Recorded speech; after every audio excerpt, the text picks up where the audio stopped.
Isa-isang pinasok ng mga tauhan ng NBI Special Action Unit ang ilang unit sa isang kondo sa Parañaque City. Sa isang unit, bakas ang gulot ng mga inabutang sangkot umano sa pangi-scam. Gagalaw dyan.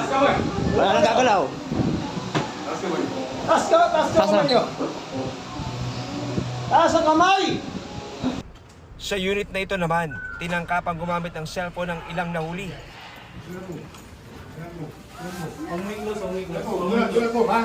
This na yung phone po. Ilagay mo dyan. Lagay mo lang dyan, huwag gagalawin. Huli sa akto ang 41 Pilipina habang abala sa love scam. Na-recover sa kanilang mga computer ang mga script na ginagamit pagkausap ang mga nilolokong dayuhan at Pilipino. Kabilang sa modus ang mapaibig ang target gamit ang mas high-tech pang paraan. Mukhang nag-upgrade na rin yung ating mga nag-i-scam online using artificial intelligence. Ang ilan sa mga Pilipinang ginagamit sa pangi-scam, nirecruit online mula Las Piñas, Cavite, Bulacan at Nueva Ecija.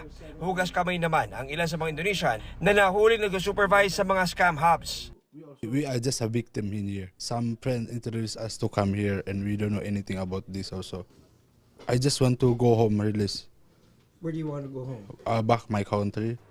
Isinasailalim na sa digital forensic examination ang mga computers para makita ang lawak ng kanilang operasyon. Naharap ang 48 inaresto sa reklamong cyber-related fraud sa ilalim ng Cybercrime Prevention Act ng RA 1175 na may parusang 6 hanggang 12 taong kulong.